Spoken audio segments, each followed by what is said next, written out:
Hi, I'm Michael Shermer, and I took a left at the Valley, and that was the best turn I ever made. I know we shouldn't have to scream that we're atheists. You know, we don't have non-astrologers and all that. But with the religious people taking over the world, I mean, we can either speak up or be pushed into a corner. I'm proud to be an atheist, a skeptic, a non-believer, an infidel, a heathen. I call it how I see it. I say it's ignorance and you just call it faith and unsubstantiated claims. That's something to be ashamed. I'm an atheist. Atheist. I'm an atheist. Atheist. I'm an atheist. From aisle 5 of your grocery stores where you find your rice and pasta, this is Left of the Valley. My name is Kevin and I am your host. Joining me as usual is the Mac and Cheese, who... Hey, wait a minute. What? Hey, wait. What? Hold on! Get on the ground. Where is it? What are you talking about, officer? I have no idea what you're talking about. We're trying to do a podcast here. Sorry about that. Seems the Pokemon is next door. Let's go. Shouldn't praise it if you're curious about evolution. Oh, I swear that Pokemon craze is going to kill us all. Like I said, welcome back to Left of the Valley. My name is Kevin. I am your host. This is a show about positive atheism, secular humanism, and skeptical thinking. And today we have a bit of a treat for you guys. We are going to be talking about the GMO debate. I know it's a big subject for a lot of you guys.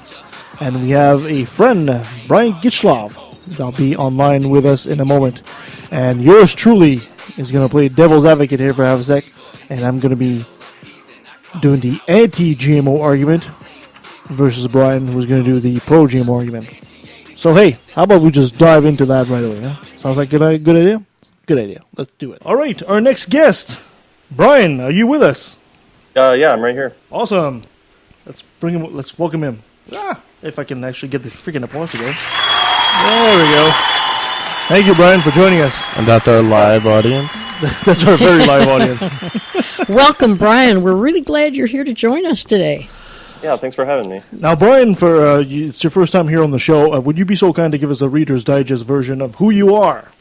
And I got to figure out who my opponent is today on the whole GMO debate. Right, yeah, no problem. Let's see. Well, I was born and raised in a pretty conservative Christian family, and I have a great relationship with my parents. And it's just, over time, I've become gradually leaning more and more to the left. And, I served some time in the military. After that, I went to college at a Christian university. Most men lean to the left, I hear. I'm sorry? I hear most men lean to the left.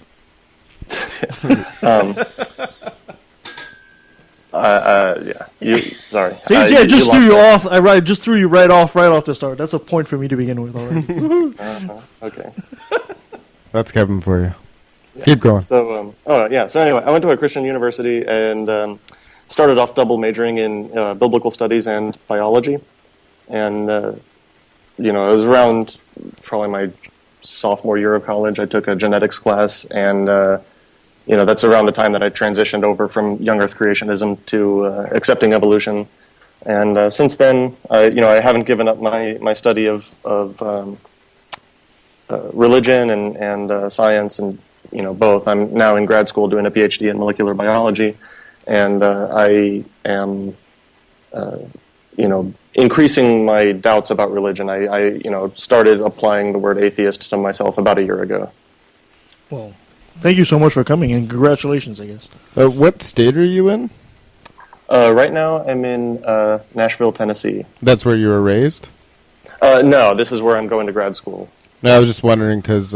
must be tough to be an atheist in Nashville, I would think. Yeah, that's what I was thinking too. So I wasn't sure if you were raised in a very young earth creationist, kind of like a southern state, or what? No, I mean, my parents... My dad was in the military, so I was raised, moving around from place to place. Well, you're in a beautiful spot now. A lot of people, when they think about Nashville, just think about country music, but the scenery around Nashville is just spectacularly gorgeous. So pretty, especially this time of year. Hot, but beautiful. Yeah, Nancy's originally from Texas, so we don't hold that against her, but yeah. She likes her American. So what was it that really kind of changed your? Was it studying the Bible that kind of led you more towards atheism? Actually, not particularly. I mean, everyone I think has some passages, even if they retain their Christian beliefs throughout their entire life. Everyone has passages in the Bible that they struggle with. They try to reconcile in some way. Oh, this is we take it out of context, or this or that. Really, it's more exploring philosophy and listening and giving serious consideration to the counter arguments from prominent atheists to the reasons that I had held for believing, and I found those to be more convincing than the reasons themselves. I found the counter arguments to be more convincing than the reasons. I can give you some specific examples if you want, but I think that kind of makes the point. Yeah, of course. No, just I find it very rare that I encounter somebody who goes from young Earth creationist to actual atheist, right? Like a lot of them will go from young Earth creationist to maybe like a deistic point of view. I was never religious. The most I ever was kind of a deist pantheist, and then became an atheist. So I don't see that too often. So that's why I had to ask. Oh, don't get me wrong. This was You did the transition. It was a long transition. It was in my like I said earlier, my sophomore year of college. That would have been 2011 when I was taking genetics. That's around the time that I started to open up to the idea of common ancestry of all life, and I really remained you could say a Christian who accepts evolution. Theistic evolutionist is a term that's often used. Yeah. For a few more years, and one of the things that actually kind of really thrust me towards non-belief was the Matt Dillahunty versus Cy 10 Bruggencate debate. I don't know if you guys caught that, but Oh yeah. I did not. Oh, you didn't? No, not that specific one. I've seen a lot of his stuff though. You'll be banging your head against the wall. Okay, yeah, it wasn't sufficient, of course, to bring me out of the faith, but it planted a seed that that I've continued to cultivate. Well, I talk with a lot of people. Like we have a friend who's going to be on the show at some point. His name is Cy Gart. He's a PhD biologist. He writes for BioLogos. Yeah, I'm familiar with who he is. Oh, okay, yeah. So I talked to him, and a lot of people from the Celebrating Creation by Natural Selection Facebook group. Are you familiar with that? Yes, I am. Yeah, and we had Professor Jeffrey Greenberg was actually on the show before, because we were talking about geology and stuff like that. And I guess what I was going to ask you was, I see a lot of, young Earth creationists, that sort of thing. They'll still remain Christian, or they become deists who still believe in theistic evolution, and I've had that debate quite a bit, but I've never been able to convince them that, it's just evolution. There is no guiding hand. I was just wondering what changed your mind about the theistic evolution aspect. Yeah, well, I mean, I still completely respect, people's right to continue believing in God. I have no problem at all with theistic evolutionists. I don't even really like using the term. It's people who believe in God and accept evolution. You don't. From my perspective, you don't necessarily have to believe that there was a supernatural guiding force if you that's true. If you believe that the natural mechanisms, the chemistry and the physics themselves are the laws of nature that were implemented by the hand of God at the beginning of time, then you no longer have to believe in a supernatural constant intervention to still reconcile evolution with God. Yeah, that's true. I guess there's technically, two types of theistic evolution. One where, God set it up in advance, and it there's a whole spectrum. Yeah. So I don't mean to cut you off. There's a whole spectrum. Yeah, well, I guess the ones that I've kind of seen, and then I was talking to Cy Gart fairly recently, and he said, just over 50,000 years ago, God kind of swooped in and breathed a soul into Homo sapiens, and I was just like dumbfounded. I was like, okay. He could have just set it up ahead of time. Now, gentlemen, I don't mean to interfere here. I don't mean to interfere this bromance, intellectual bromance you guys are having. Yeah. But we do have a show we're supposed to be putting on here. It's all right. So, Brian from Nashville, welcome to the show. Thank you. I'm going to have to point out a couple times if you bring it up again. I'm not actually from Nashville, just for our listeners. No, I was just going to use that because I have a wonderful segue. Speaking of Nashville, this is another brilliant moment brought to you by religion. Another brilliant moment. I've got this nice, interesting story, and I want to hear your thoughts on it. And Brian, feel free to jump in as well. Okay. Speaking of country music, when Carrie Underwood released "Jesus Take the Wheel," she actually didn't mean that to be taken literally. But we've heard the dangers of texting and driving, which takes thousands of lives each year because people can't wait to LOL their friend. But rarely do we hear the dangers of prayer while operating a motor vehicle. Apparently, a 28-year-old woman in the city of Mary Esther in Florida was cited for reckless driving and property damage when she reportedly decided to close her eyes and pray while she was driving eastbound on Marcia Drive. The unnamed woman failed to stop at a stop sign and went through an intersection into the yard of a home on Miramar Drive, where she crashed into someone's home.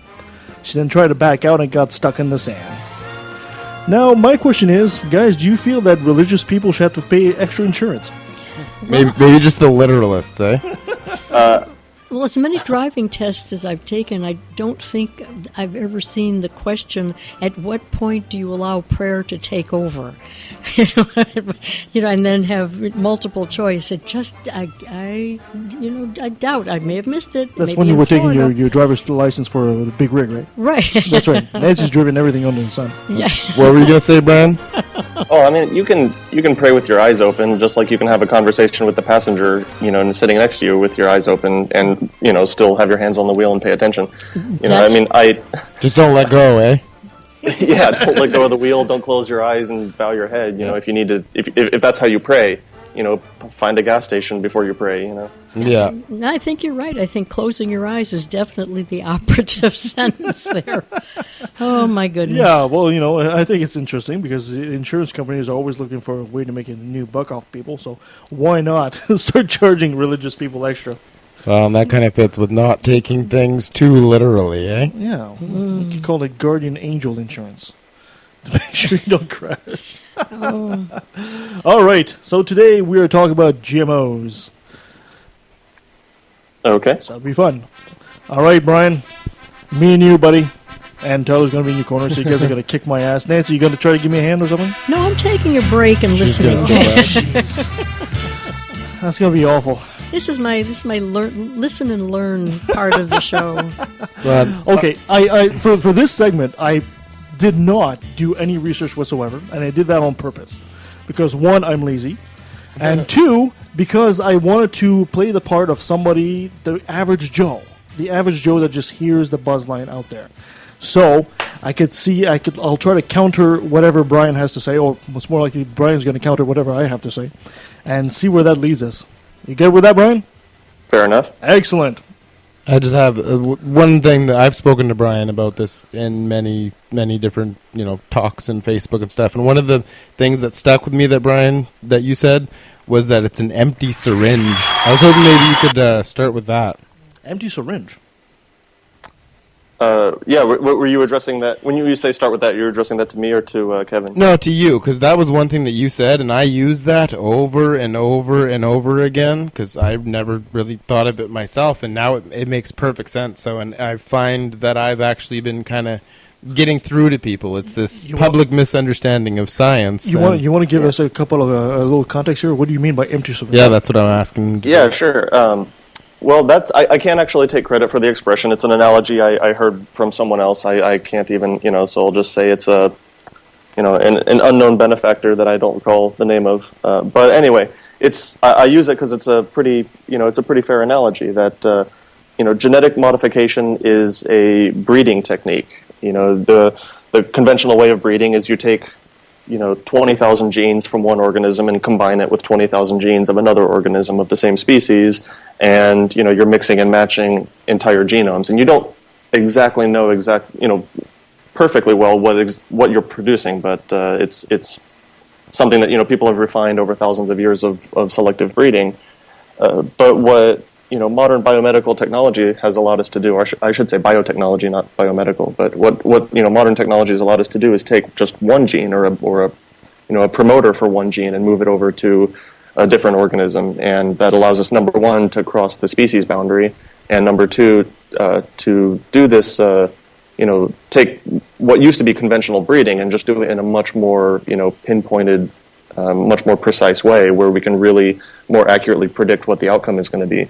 Yeah, so we've been genetically modifying things for, starting 12,000 years ago, right? Well, hold on a Technically? second. Hold on a sec. When you say genetically modified, I think most people that are anti-GMOs, which I'm doing the role of that today, are not talking about hybridization here, right? Of course, we've been genetically modified, the one that the better to have a better yield of crop and all like that. But I think there's a huge difference between hybridization that's done on the farm and what's done in a lab, especially by switching the species barrier, right? By crossing that barrier. Oh, right, of course. I mean, it is a technique that we haven't had the resources and the technology to do for all of history until just the last few decades. But the principle, though, is that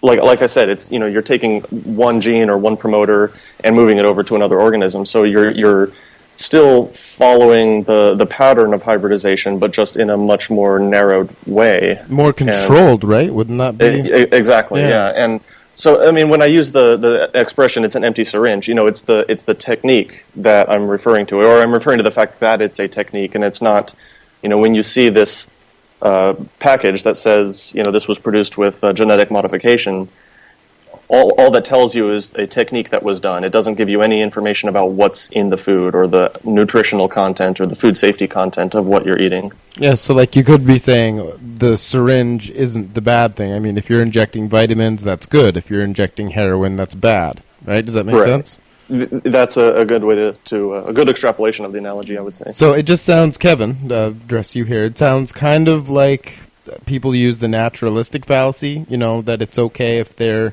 doing, breeding with animals or breeding with plants because it's more natural. But once you move it into the lab, which we tend to call genetic engineering, I've seen different websites and stuff kind of differentiate between genetic modification and genetic engineering. Engineering tends to be more like transgenic actually in the lab. So is that your position, Kevin? No, not at all. The concern I have here is, as a anti-GMO guy, is the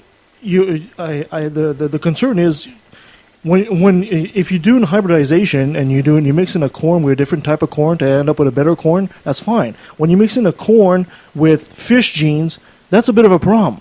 Because we have nothing in nature like that's been demonstrated to happen. We have no base to rely on. We have no blueprint to guide us. But if you test it and there's no negative effects, that's still the naturalistic fallacy, There's no right? long-term test on something like that. How do you know? Right. Well, I don't know about those specifically, but I've seen there's thousands of tests, and as well as feeding animals these GMOs, and thus far there's been no issues. There's been claims, unsupported claims, that they're causing all kind of tumors and health problems, but they've all pretty much been debunked. The flavorful tomato, which was the first organism released on the market, Brian, I'm pretty sure you could collaborate that. There was a lot of, it actually went to court because there was a lot of allergic reactions to that tomato, if I remember correctly.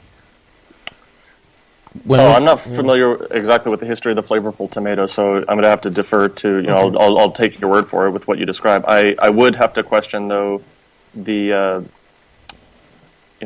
causation of the allergies. I mean, there's so many other factors that could be, contributing to it, including, I don't know, the use of, which herbicides were, on the tomato, or what part of the country it was grown in. Is there, are there are demographic factors that contribute to, allergenicity, for example. I mean, people.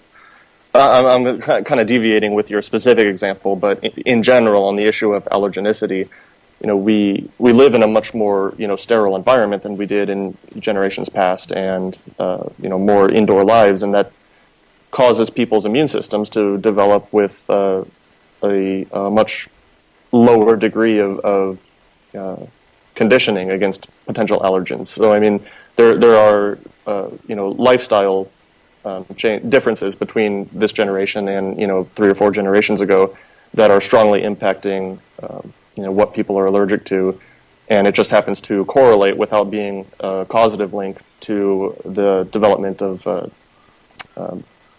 GMO technology. Aren't you by saying that essentially kind of giving credence to the people that would say that maybe we haven't had enough time to evolve the stomach flora and fauna to digest genetically modified organisms? I mean, this is a fairly short turnaround to do something like that on the evolutionary scale, anyway, right? Well, again, it depends. Like I said, I have to go back to the empty syringe analogy, because it depends on which modification was being done. You can't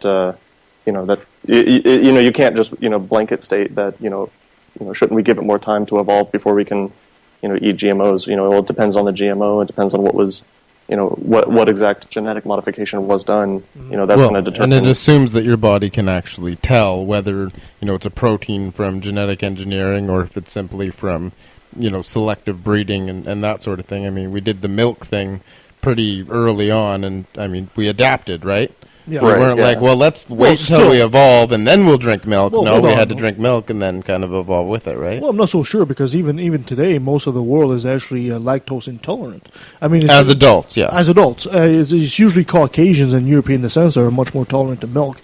Africans and Asians and all that are not very good with it, I'm told. Oh, yeah, sure. And I'll say this, there's an implication, I think, a lot of times in disagreements over GMO that people who advocate for the use of GMO are arguing against regulation or arguing against safety testing, and that's not actually the case at all. There's a strong precedence that I would very very much support continues of academic scientists that are not just paid off by the food industry taking GMOs and testing them in animal models and looking for potential problems, and when an allergenic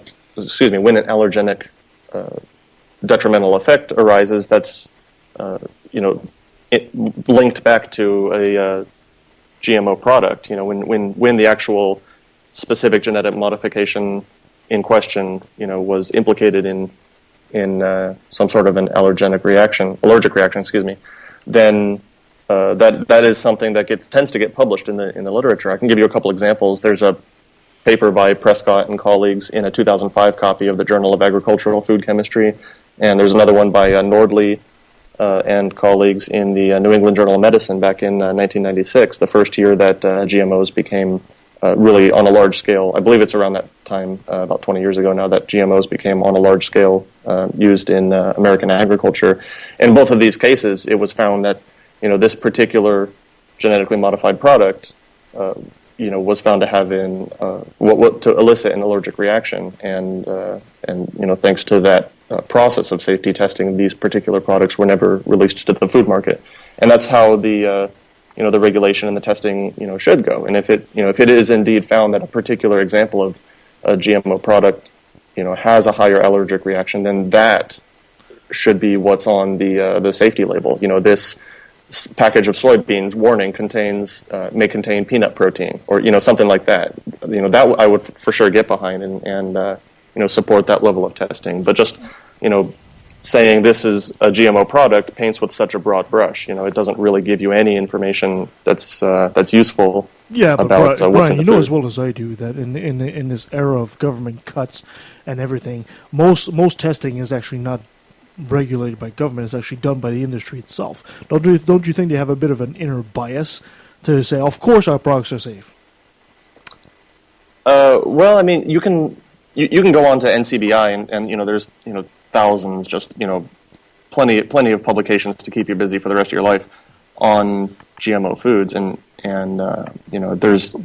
there are some industry funded studies. There's quite a lot of them actually, but there's a lot of academic funded studies that are retain their funding through grants. Yeah, and in any case, a team of academic scientists are not bound by their funding source it's the funding source doesn't really play any role in the design or the outcome of experiments. So, I mean, yeah, you can question, okay, these are industry-funded scientists that are, on the payroll of Monsanto or whatever, and dismiss it that way. But, you really shouldn't dismiss the data that they present if, in fact, it is good evidence. It doesn't really matter where the money comes from if they present good evidence and it's open source, publishing. Yeah, I had this debate with somebody yesterday, and they basically said, oh, all those thousands of studies for GMOs are industry funded, and I actually posted a really good link that shows it's not. They had a whole bunch of nonprofits and NGOs and sort of thing that corroborated it, right? And they had absolutely no stake in it. They weren't selling any of this stuff. They were just simply independent research teams, so it's not all industry funded. But I was wondering what the date was on that tomato thing, Kevin. The date? You mean when it came out? No, the whole allergy thing with the tomato thing. The flavorful tomato Yes. was apparently the first one to ever hit the market. So I think we're talking somewhere in the 80s, Probably 70s, maybe even that. Well, So it's far back. The problem with that argument is that I've noticed a lot of people who are anti-GMO but they support vaccines is they don't realize that you run into the same thing. Right? There's been vaccines that people have allergic reactions to, or they cause a problem. I had this debate with an anti-vaxxer the other day, and he posted a link from NCBI that said they were using these vaccines and it was causing these problems, and then they pulled it off the shelf. And I said, "There you go, science works." And he was like, "Huh?" I was like, "You just proved that what?" You know what? Just okay. I think we're. So I think it applies to kind of both, right? I think we're dwelling into. I want to deal into that too, but I think we want to dwell into.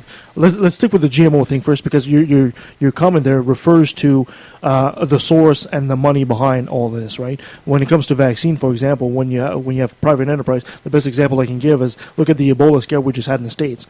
They couldn't find a vaccine because they never had industry behind it, because they never found it profitable. They actually had to come to Canada to get the vaccine from a government lab, right? And I think you're getting into that argument there. No. My point was that whether it be GMOs or vaccines, whatever it is, you might find some people that have a reaction, or there might be, a bad invention and it gets pulled off the shelf or something like that. So I wouldn't say that it's an argument against vaccines as a whole, or it's an argument against, GMOs as a whole kind of thing. Does that make sense, Brian? Yeah, that makes sense. Okay, I'm just saying that from the common man, the common anti-GMO person, I think people are not seeing enough regulation, especially when it's industry-led, and not enough testing, and that's what they're concerned about. Yeah, because I guess it's because people think Monsanto creates these things, and then Monsanto does the testing, and then Monsanto says it's all good, here, eat it. That's right. Which is why I think if people would look, then they would see that it's being tested and researched by people who don't, sell the stuff. Does that make sense? Like, there's so many just myths out there that need to be kind of debunked about it. I would totally agree with that. I'm sorry, go ahead. I would totally agree with that. No, go ahead, Brian. Yeah, just on what you were going on about there for just a moment. If I could just add that I believe, Kevin, a moment ago you made the comment that a lot of people are concerned because they're not seeing enough regulation and independent third party testing of the safety and nutritional value of GMO foods.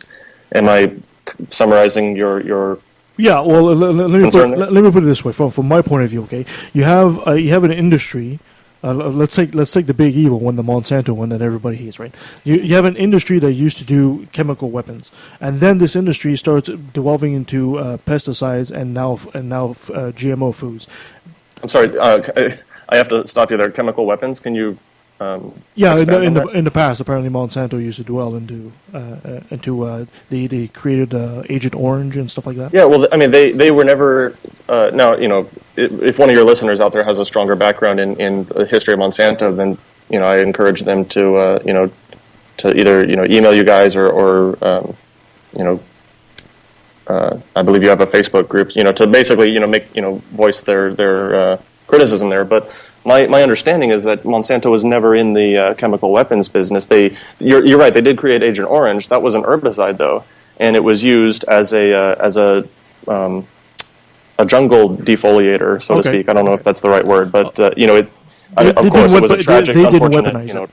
outcome of that. That it did end up causing a lot of health problems over in Vietnam, and that's completely horrible. But they were never in the business of developing chemical weapons. Okay, cool. Excellent. Then I'll retract that statement. Well, let me get back to that point there. So we have a manufacturer of pesticides that gets into the modifying food business, and we know full well that they have a lot of lobbyists, and they're self-regulating themselves. And if it's a corporation that is out there for the bottom line, how can you not have people a bit skittish about all this? Right. Yeah. To the way you put it a couple of minutes ago about people are concerned that they're not seeing enough government regulation and oversight. My first question is, how hard are they looking? It's something where there's a lot of open source information that's out there, and the facts are available. When you pick up a peer reviewed publication, by a team of scientists in some reputable mainstream journal, generally when you go to the end of the publication, right before the list of referenced citations, you can see about a paragraph or so that addresses their acknowledgments, including funding sources. That's open source information, and so you can find papers that are funded by other sources other than the food industry. If I can offer one real quick example, a couple of scientists from Germany performed a meta-analysis on the impacts of GM crops, and it was published in an open access journal, meaning that there's no paywall to go read their articles. The journal is called PLOS One, PLOS1, and it was funded by the German government and the European Union, which are, as you might know, they're known for being a bit less receptive to GMOs than America. And in any case, they analyzed more than 100 studies pertaining to the use of genetically modified crops, and they concluded that the evidence shows them to be beneficial. In this case, they were looking at benefit on an economic level, beneficial to the farmers, like increasing yields and stuff. Exactly, yeah. Right. And their methods, including statistical analysis, and their results are all open access. And the citation, if you want to look it up further, is Klumper, KLU with the umlaut. MPER, and I believe it's pronounced Caim, QAIM. Journal is PLOS One. The year is 2014 on that publication. And they also cite various other. They're looking at benefit to farmers, but they also cite a number of other references in that article they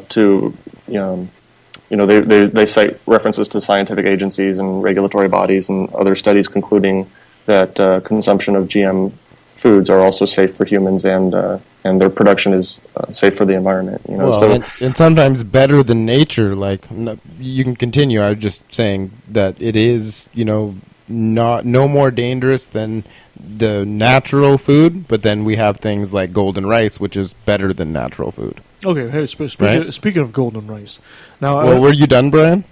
Oh yeah, no, Okay. yeah. So sorry. Yeah, speaking of golden rice, I'm going to put my my devil's advocate hat back on there because it's now if you got golden rice and you're trying to add vitamin A to rice and you're trying to give that to poor regions of the world, which is essentially what they're trying to do, right? Mm-hmm. Yeah. That's Now, my wouldn't understanding, it be just simpler to just give him vitamin A? Why do we have to go through the process of modifying an organism to do that? It's cheaper. It's actually cheaper than just distributing vitamin A? Yeah. It's cheaper to actually put it in. Obviously, it also they get fiber and whatever else from the rice. But yeah, of course. It's cheaper to do it that way. How do you purify vitamin A and distill it down into a pill that you can market at a supplement store? They can't grow vitamin A pills and then keep growing it and keep growing. No, but there's already an industry producing that, right? Wouldn't it be just simpler to just distribute vitamin A to the It'd be way more expensive because you just have to keep throwing it at them. Sorry, Brian. Yeah, like a bottle of vitamin A is you could probably get 20-pound bag of rice for about the same amount, I would imagine. I'm kind of speaking to my very limited understanding here at this point. So I'm really I was told that vitamin A is actually it's not like vitamin C or vitamin B. It's not one of the major vitamins we need. It's a necessity, but a small amount actually. Yeah, but then if you don't have it, you go blind and die. Yeah, yeah. No, but I just wanted to comment on what Brian was saying before, is that looking for this information, I looked for it because I debate, right? Like, that's why I looked for it. It was kind of hard to find. But I did find some other funny stuff in the meantime, which I realized that people prefer these stories, and they were journalism stories. I mean, Brian's talking about scientific journals, and that bores the crap out of most people. But then I found these other, stories that were like, way more interesting because people are conspiracy theorists. And they said Monsanto is creating these Terminator seeds and it's making people from India commit suicide. And then you actually look at the real data of it, and suicides were actually going down. Yeah, there was a high suicide rate, but it had absolutely nothing to do with Terminator seeds, and the whole Terminator seed thing is a myth. They haven't commercialized, right? Yeah, I have to fall back on Hitchens' razor there. That which can be asserted without evidence can be dismissed without evidence. Good one. Well, yeah. And they actually pledged to not use them. So if they do use them, then obviously they can prove you pledged not to use them, and then they can be sued, right? Yeah, well, yeah, but if you, even if they're sued, I think if you unleash something like a Terminator seed out there and it starts breeding in nature. No, that's the point. That's what a Terminator seed is. The offspring is sterile.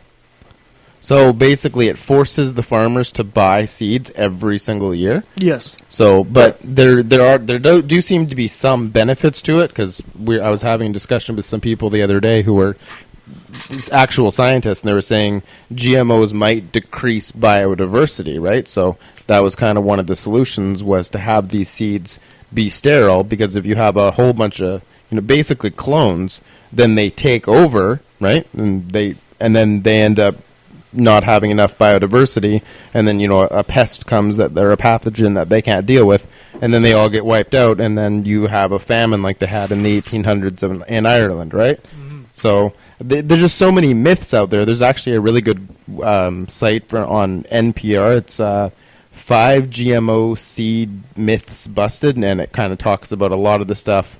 And I've read it, and I constantly see these arguments every single time I have a GMO debate.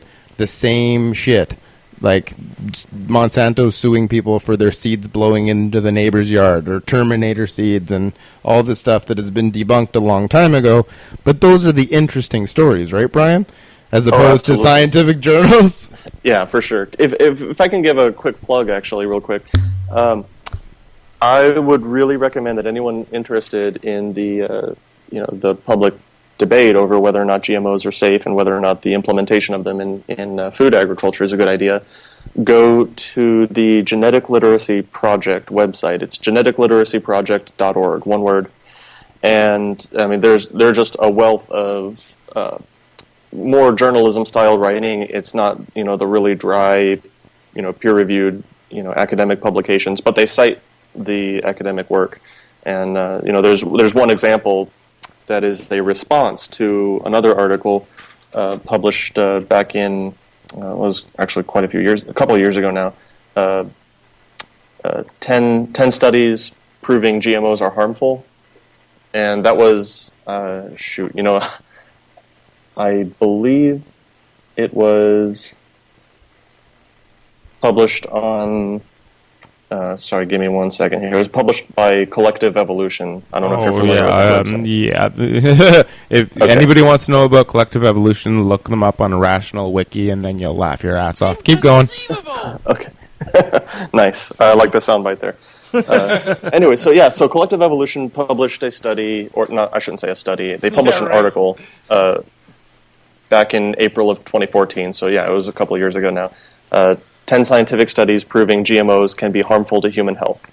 The Genetic Literacy Project published 10 studies proving GMOs are harmful, ?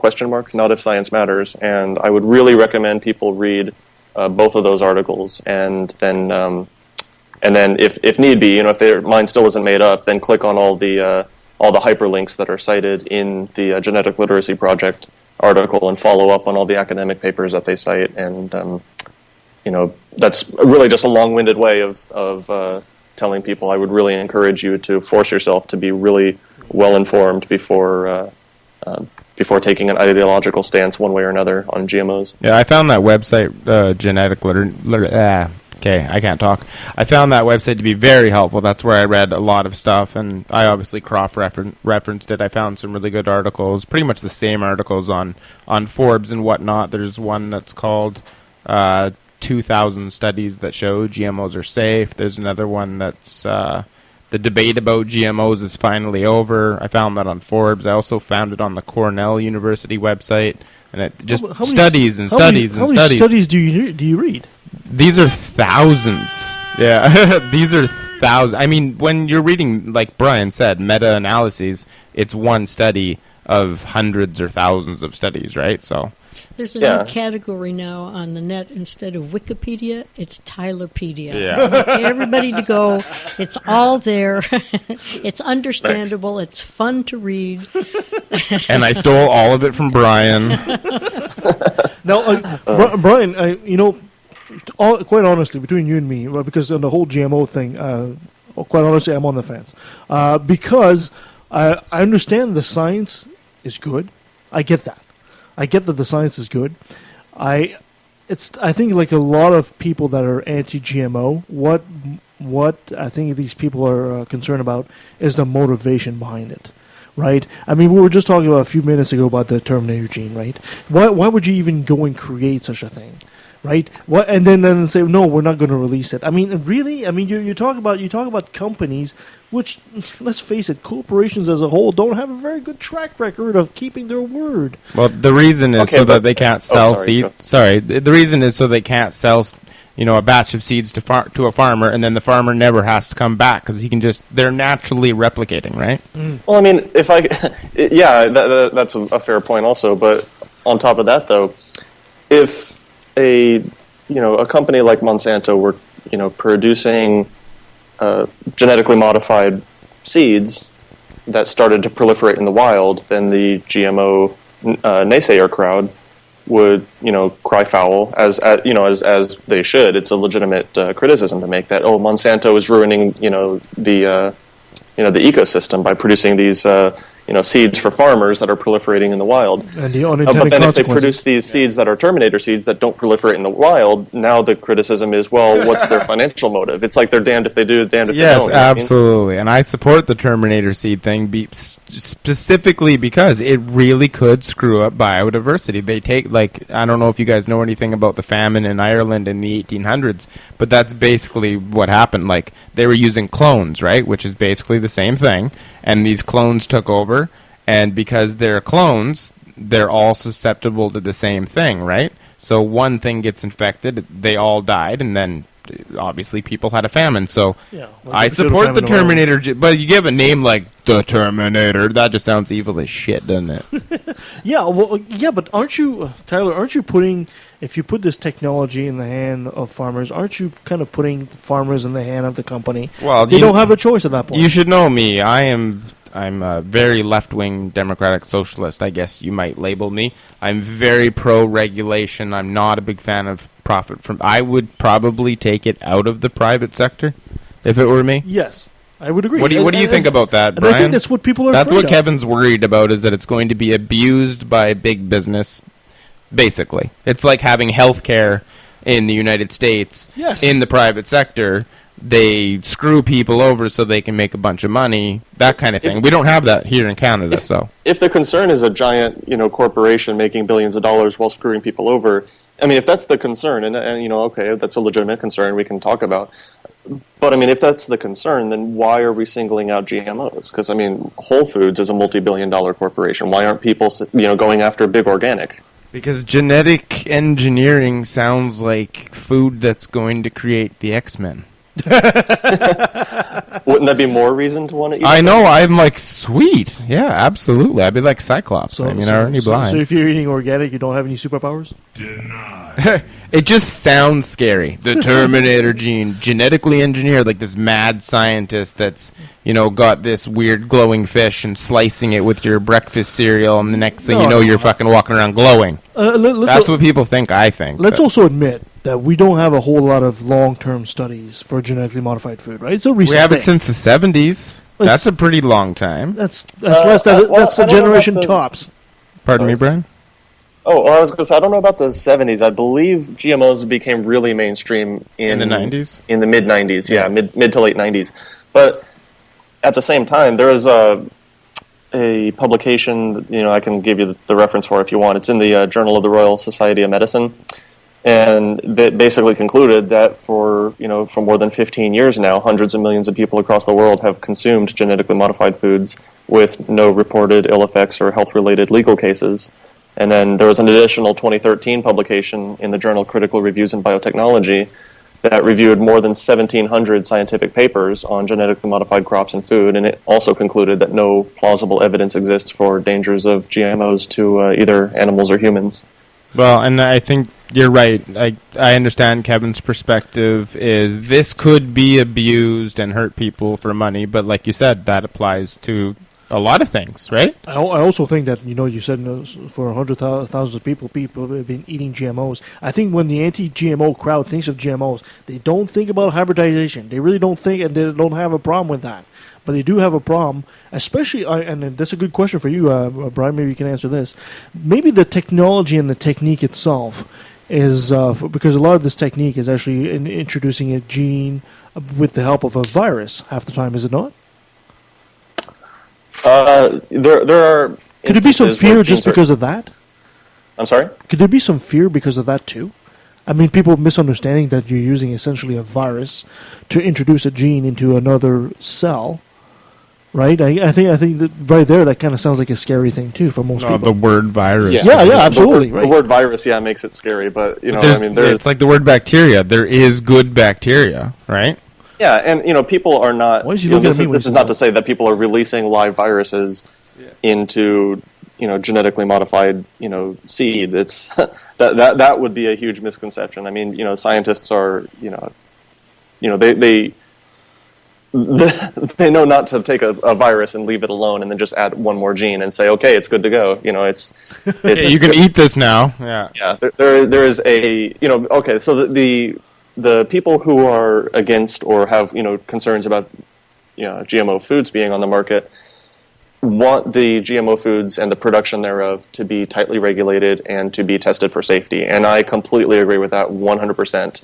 But I would go a step further and say that is already being done, and when something is found to not be safe, it is not released to the food market. So now this is where you and I disagree, because I don't think it's actually being done, because most of the testing is actually done by the industry itself. No, but okay, I'll show you the link. It's not. Wait.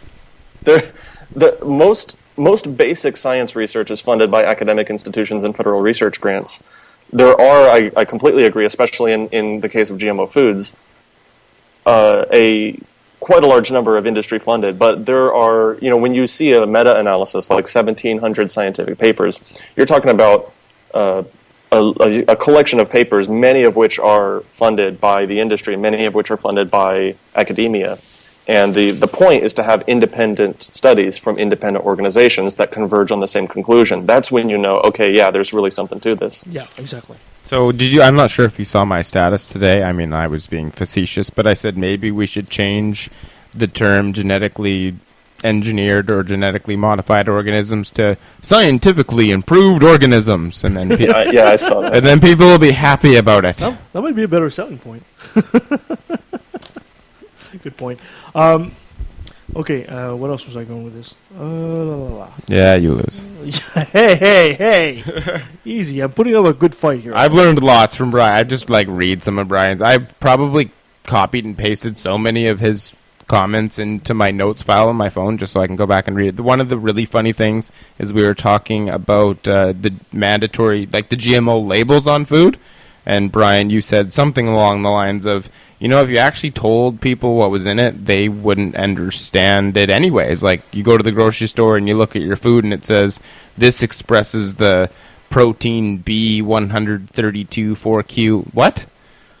So you're saying that the people should not know what's actually going on? Okay, so whoa. No, that's not. I am, because people are not smart enough, and we've seen this happen in England already, where people are adverse to it. So Comments of Tyler, not necessarily those of the Valley Exclusive subsidiaries. because the sales went down from it. It actually made it more expensive. There's a really good Scientific American article. I think it was Shermer that wrote it. I'll have to double check. I'm not sure if you're familiar with it or not, Brian, but it says the name of the link is GMO labels are a bad idea, and it shows that, I mean, they are better when it comes to water and all these different things, and it scares the crap out of people for absolutely no reason. And even if you told them exactly what the genetic engineering process was, they wouldn't understand it anyways. That's kind of what your comment was that one day that I was pointing out, Brian. Yeah, but I mean, lest anybody take this out of context or draw the wrong conclusion. Yeah. I'm not saying people should be left in the dark and that they shouldn't be well informed about what's in their food and the safety of it. Like people No, deserve you're that saying information. actually tell them. They just won't understand it. Well, not even that. Like you could say, okay, yeah, let's come up with a GMO labeling campaign that is smart and makes sure people are well informed. And under that case, you could very easily imagine some sort of a label that has like a scannable barcode. And this has been an idea that's been tossed around quite a lot actually in the debate over GMO labeling. Suppose there's a label that has like a scannable a barcode that people can scan with their smartphone, and there's an app that they can download that tells them okay, this product was produced with this protein from this organism, and that would be a smart GMO label to have, because it would actually give people about what's in their food. Mm-hmm. Telling people that this was produced with genetic modification doesn't tell them what's in their food. It's not because I'm against people being well informed. It's actually because I'm for people being well informed that I don't think a label that says contains GMO is good. Okay, you would just modify the label to make it sound a bit more friendly. I would want the label to inform people about what's in their food, and I don't think contains GMO actually does that. Yeah, because Tyler, if I look at a pack of sausages right now and it says potassium benzoate and whatever, you're right. I don't understand necessarily what potassium benzoate does, but it doesn't really necessarily stop me from buying it. But if I see a package that says potassium benzoate and another one that doesn't, I might choose that package. So if you don't know what it is, yeah, that's still kind of... I mean, Google that shit. Yeah, when you're in the middle of the grocery store, start Googling potassium benzoate. But everybody knows genetically engineered. That scares the crap out of it. I've done that. Whatever. Like, when I'm shopping for cooking oil, it's like, okay, do I want canola oil or grapeseed oil? And I'll actually pull out my smartphone and spend, 15 minutes in the grocery store reading about, which one has more omega-3, omega-6 fatty acids, and what are the potential health consequences of eating food or consuming larger amounts of omega-6 versus omega-3, and that's a level of being informed that I think is really important for the public at large. I think everyone deserves to know and should be well informed about the science of what's going on with the food they eat and about the potential health ramifications. But I can't stop there, because that level of information is available, and it's a matter of people learning about it. People can say, well, we don't know what's in our food. Well, you can learn that. That's information that's out there and it's available.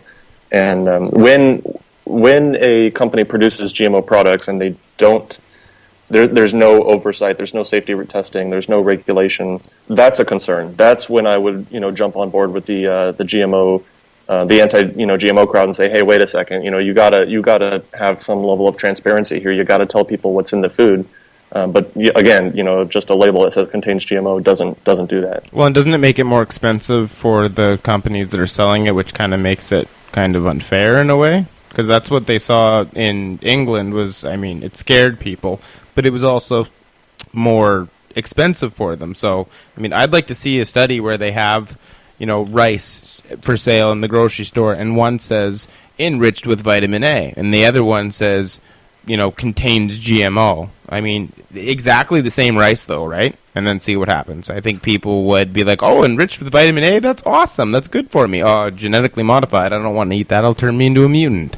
No, I think you're absolutely or right. even something that best of both worlds. This product was genetically modified to contain an enriched amount of vitamin A. Yeah, tells you what it does, like what the purpose of the GMO aspect is, rather than just that it was GMO. I mean, there are reasons, right? Like, I had a guy today say they're putting pesticides in plants. That's what GMOs are doing. I'm like, no. They created a fungus, or they turned on like a fungus gene or whatever, which made the pests stay away from the plant because the pest didn't like that fungus. Therefore, they didn't have to spray the shit out of it with pesticides, which can obviously cause problems. So the idea is that they'll be able to use less pesticides with GMOs as opposed to more, which is kind of funny because then organic food will have more pesticides. No, I think your friend is referring here to BT corn. BT corn apparently has been genetically modified with an insecticide. What, glyphosate or something? I don't know which Can you expand on that, Brian? There's BT corn. With the BT aspect, yeah. Yeah, the Cry 1AB protein. Tell me if I'm wrong here, because essentially what we're told in the general public is that you're growing your corn, and some insect will actually try to start eating the corn, and its stomach will explode. Right? That's what we're told. But somehow we're told that the stomach of the insect will explode, but somehow it's harmless to humans. And you're like 10 billion times bigger than that little organism, right? I can come up with examples all day long of why just because it's dangerous to another animal doesn't mean it's dangerous to humans. I mean, chocolate is poisonous to a dog. It's okay for humans to eat. Well, yeah, but it's we know that chocolate is not necessarily a health food either. But I think most people are saying, look, if it's exploding an insect, okay, fine, a small dose is harmless to me, but I prefer to have a food that has no dose than a small dose, right? And that's where they go for the organic one. That would depend on the mechanism that's acting. Why is it exploding the stomach of an insect? Is it because it's interacting with some metabolic pathway in the insect that doesn't even exist in humans? It's quite possible. This is information the general public doesn't have. Well, yeah, that's the problem. Is the general public has some scientific understanding issues, I guess, right? Right. But it's hard to refute that argument, like the person said. Well, because it's a simple argument. It blew up insect stomach, therefore could blow up my stomach. Well, yeah, but what about all this science? Yeah, but that's hard. Yeah, but that's like saying a little bit of mercury won't hurt you, but I'd rather not have any. The same thing with vaccines, because they list, that's what they do. They list all those toxins, and they're like, there's such small amounts they don't actually affect the human body. Exactly, and I think most people are making that choice on that. Yes, so that's the thing, right there. There you go, right? Vaccines good, GMOs bad. Then you're contradicting yourself in that sense. Anyways, you were talking about the BT. Can you explain the BT thing, Brian? Oh, well, it's there's I'm shoot, man. I don't have a particular background in BT corn. In fact, I have a background in biology. However, GMO technology is and GMO foods is kind of just a side interest. It's not what I have an actual academic background in. So that's okay. We're kind of stretching. No, neither do we. Stretching the boundaries of my background on this, but my understanding of, and listeners are free to correct me if I get something wrong here. But my understanding is that insects that eat the BT corn have a different gut environment. Specifically, they have an alkaline gut, as opposed to humans have a high level of very acidic stomach, and so the toxin is not going to have the same biochemical effect in the gut of these insects as it's going to have in humans. So the fact that if it's dangerous to this animal, it's going to be dangerous to humans as well. There's so many factors about the biochemistry of different animals and their guts that doesn't necessarily allow for it to apply across the board like that. Well, yeah, and if GMOs, if GMOs can make it so that we can use less herbicides, pesticides, that sort of thing, that's awesome, right? Yeah, exactly. And that's what they're concerned about, is that which is why I find it kind of funny, is that they're all, health, but we can make it healthier by using GEF or GMO, and I don't know what the hell to call it, but you get my point. And that's what they're freaking out about. It's the really, really, simple answers. It's kind of the same thing with the God thing. I mean, I could study evolution and cosmology and chemistry and all this, or I could just say, fuck it, God did it. It's kind of the same. People take the easy way out, don't they? Yeah, that's true. Like, that's one of the things that when we talked about you coming on the show, Brian, you said there was one thing that you wanted to talk about, which was, I think you said public misunderstandings of science. Was that it? Yeah. That's that was one of the things that you were kind of passionate about, and from what I understand, and that's what I think all of these topics come down to, whether it's God or whether it's GMOs or whether it's vaccines or whatever. People take the simple route, and it usually tends to be wrong. Vaccines have chemicals. Chemicals sound scary. Therefore, vaccines scary. Make sense? That is absolutely I think a fair way to summarize it. Yeah, my passion is for the public appreciation and understanding of science. I'm my hope is to always be involved with that throughout my career. I mean, I still want to go into a research career trajectory and continue to do research in the lab, but also promote science to the general public. And so I continue to write and advocate, and I have I'm taking about a 1-year hiatus right now because I'm kind of in the middle of grad school right now, and there's a lot of other projects I need to focus on, so I haven't come out with any new YouTube videos. But yeah, absolutely, you're completely correct. Is that my passion is for the promotion of science to the public. Well, isn't that why creationism is appealing? Because it's like, okay, I could either study like billions of years of history from single-celled organisms to multicellulars to the first animals, on and on and on, and we're talking hours and hours and hours, if not years of study. Wait a minute. Or you could just say, fuck it, God went poof, and there everything was. We talk about GMOs, Simple and you just answer. went to creationism. Well, because because people take the easy to understand thing, and like Richard Dawkins says, science is hard. Right? It is hard. And I'm not even a scientist. Just trying to understand the layman shit that I read on the internet is hard for me. And the creationists are even lazier, and the anti-vaxxers are just as lazy, if that makes sense. They read a headline that says this is bad. Vaccines cause autism. Okay, but then you really look at the hard science of it, and it's complicated. Because, Brian would understand better than I do, because molecular biology hurts my head like you wouldn't believe. For sure, Ed, I don't have a chance. But you can take the easy route, or you can learn the actual science, and science is hard. Excellent. Well, let's finish on that because we're on top of the hour here. Brian, thank you so much for your help, my friend. I appreciate that. But the mic is all yours. Go ahead and plug yourself. Is there anybody that want to get a hold of you or want to read what you've done? Where can they go? Any last words? Oh, yeah, sure. Real quick, actually, just if I can for a moment. Of course. On the subject of going back to the BT thing. $4.99 a minute, adults only. I can offer one other example. Saccharin, this artificial sweetener, was the subject of a lot of controversy several years ago because it was found to cause bladder tumors in rats, and people are thinking, well, I don't want to get bladder cancer, so I'm going to go back to regular sugar. And some of the differences are that rats have a higher pH and a higher protein content in their urine, which causes saccharin to crystallize in a way that doesn't happen in the human bladder. And the crystallization of saccharin can damage the lining of the bladder wall, which promotes inflammation and can also further down the line lead to DNA damage and the development of tumors.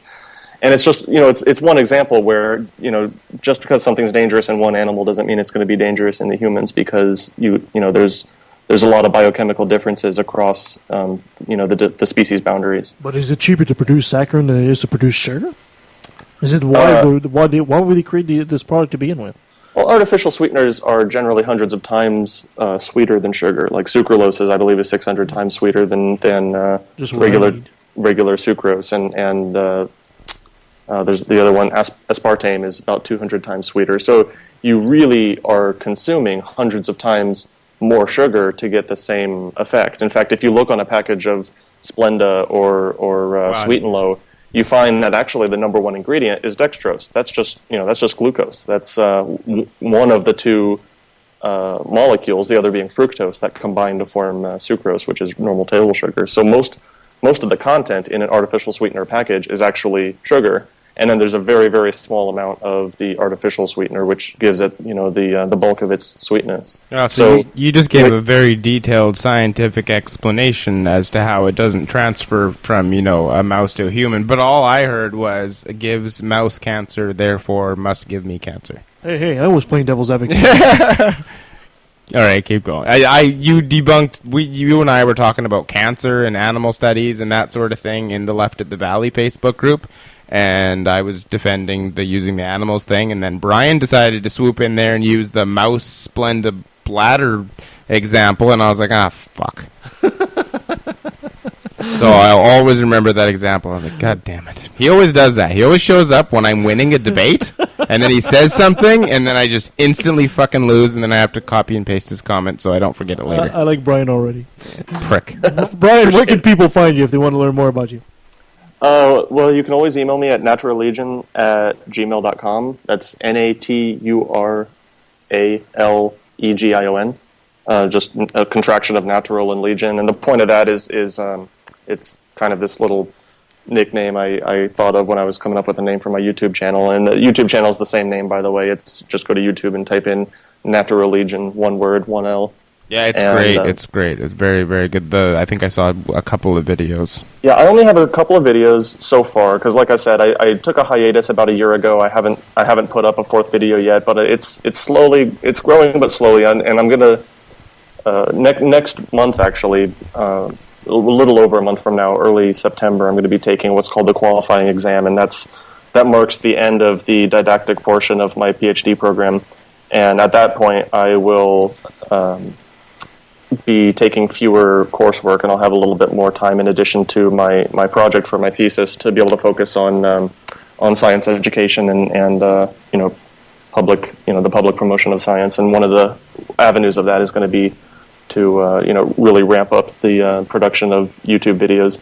And the point of the YouTube channel there is to not only promote science, but to kind of fill a niche that I have found that really isn't getting filled anywhere else. I have a couple videos where I defend evolution, not that isn't already happening in spades, but I try to take a new approach that you don't see a whole lot. And I talk about molecular phylogenetics and how you can use genetic sequences to basically demonstrate beyond a reasonable doubt that different animals share a common ancestor. The phylogenetic tree thing? Video. I'm sorry? The phylogenetic tree thing? Exactly. Yeah, okay. I'm just making sure that I understood. And then I have another video that's basically a 15 minute response to the claims of carbon dating proving dinosaurs to be young. I mean, you guys might be familiar with the work of Hugh Miller, who is a creationist. I believe he's a creationist geologist, and he came out with this a couple of online publications, and the arguments that they make is that the combination of soft tissue from recovered from dinosaur fossils and the carbon dating of that tissue provides scientific evidence that dinosaurs lived until only a few thousand years ago, or that they only died out a few thousand years ago. And so I was really searching online for rebuttals to that, or that's unfair. It makes it sound like I have a bias against it, but I was searching for scientific evidence that that can address their claims and see what do the facts show compared to what they're claiming. And I was really having trouble finding that, and so I ended up just making my own video on the topic where I really go kind of point by point and pick apart a lot of the arguments they make. It's a almost 15-minute video. People can watch it if they want. Yeah, the only one I saw was Pothuller54. You probably saw his video. About yeah. There's a few other people now that have done similar videos, but yeah, it's just it is kind of like it's a one-stop shop for people that want to find a reasonable critique of the creationist arguments that carbon dating proves dinosaurs to be only a few thousand years old. Well, and you made it pretty easy. Like, I got to admit that why do people laugh at creationists? Some of that shit hurt my head. Like, there's a lot. It's complicated, even that. I think he's in his 40s too. Like, not his age. I mean, like the number of videos he's made in that.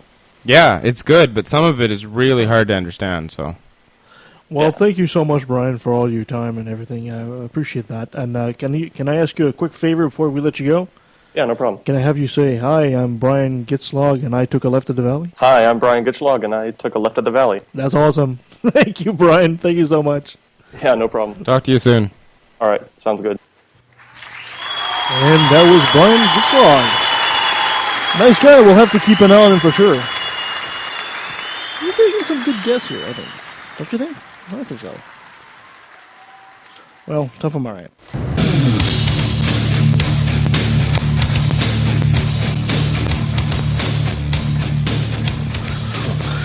So this is a letter to my American friends. I know, Nancy, you're not going to like this, but, it is my right after all. So now the chips have fallen where they may, amongst a plethora of fraud accusations, lost ballots, media blackout, voting machine errors, reduction in poll station, gerrymandering, reliable exit polls off by margin never seen before, FBI accusations of indictment, paper trail demonstrating collusion and the manipulation of delegate count.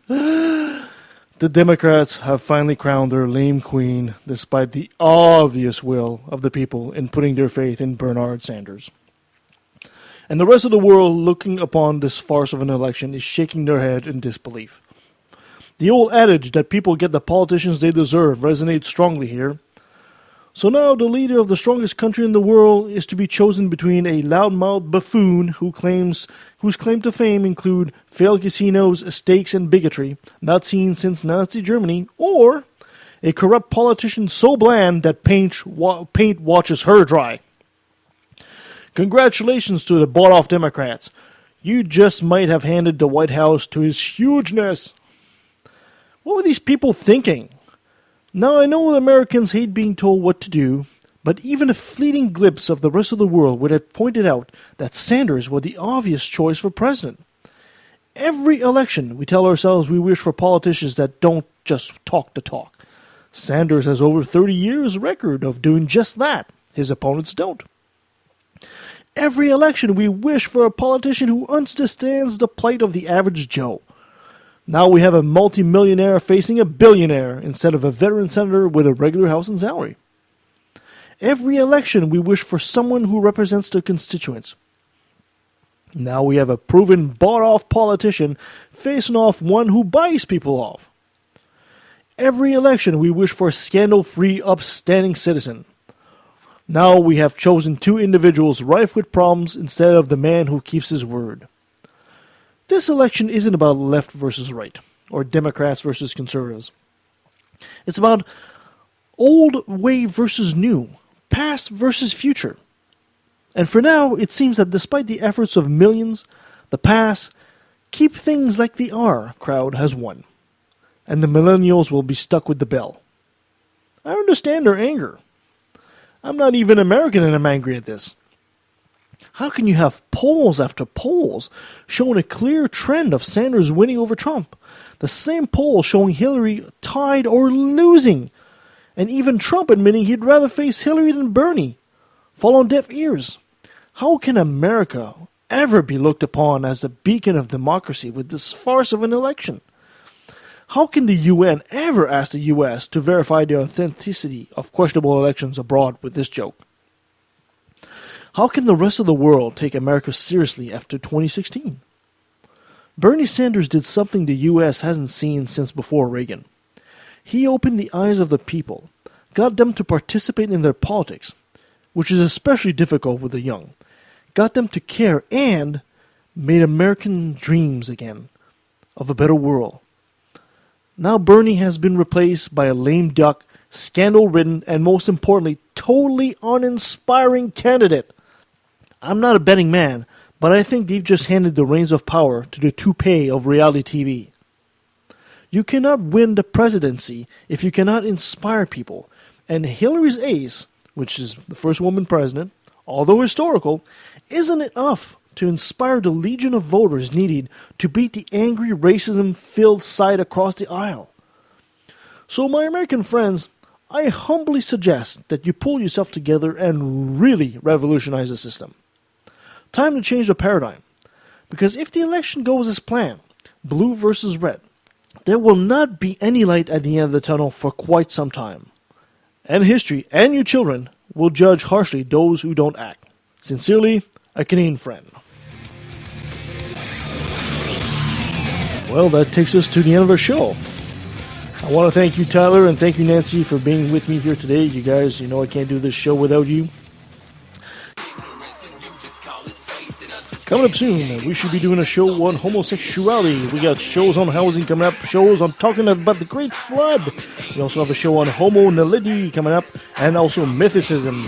That should be very interesting. And of course, we're still working on Eli Bosnick and Russell Glasser, which eventually will pin down for sure. Thank you so much, guys. Thank you for joining me. Thank you for joining us, Nancy, Tyler. Can't do this show without you. You can always follow us at leftofthevalley.com. You can check us on Facebook, follow us on Twitter. Send me a message. What do you think about today's show? Do you think I actually got my ass handed over to me by Tyler and his friend there, or do you think I actually stood my ground?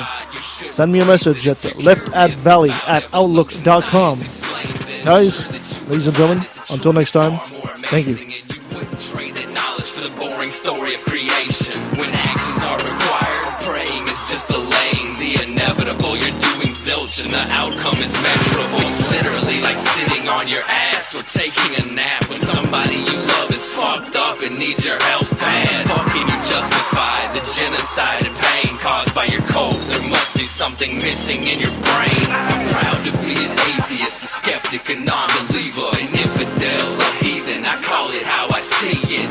I say it's ignorance and you just call it faith and unsubstantiated claims. That's something to be ashamed. I'm an atheist. I'm an atheist. I'm an atheist. I'm an atheist. It amazes me how perfectly intelligent people can reach the conclusion that all non-believers are evil. What a fucked up statement. Do you realize what you're saying? But according to your book, this is how your God made me. Skeptical of anything that contradicts history, denies evolution, hates science, promotes mystery. I'd rather see the truth than to bask in my own ignorance. Rather be alone than surrounded by damn idiots. As long as there's a breath in my body, you can bet your last dollar I'll be working hard fighting this problem. Religion is a disease, it comes from culture, only true on a regional scale. Science is universal. Are you to say that Horus isn't real, but Jesus is? Or Zeus, Thor, Mithra, Vishnu, you don't believe in them? I think the reason is apparent. You do what you're told and believe in the God assigned by your parents. I'm proud to be an atheist, a skeptic, a non-believer, an infidel, a heathen. I call it how I see it. I say it's ignorance and you just call it faith and unsubstantiated claims. That's something to be ashamed. I'm an atheist. I'm an atheist. I'm an atheist. I'm an atheist. Now let me take a sec. Don't mean to sound so hateful, but I swear to God, pun intended, I find it disgraceful that thousands of children are raped by priests, and since they're holy men of God, they get away scot-free. And the Pope does his very best to keep it on the hush. Don't wanna affect business, he loves money too much. We know that they love the kids, but how the fuck can we protect them while they planning to molest them? We teaching them to respect them. Fuck that. The system is broke down, working backwards, and the only action or tactic I plan to practice now is to attack them. The parties of God's hands are bloodstained, millions of murders by believers, and they're all in God's name. And let me take a sec, don't mean to sound so hateful, but I swear to God, pun intended, I find it disgraceful that many atheists are told to be quiet. You're not alone, speak your mind, time to let it be known. I'm proud to be an atheist, a skeptic, a non-believer, an infidel, a heathen. I call it how I see it.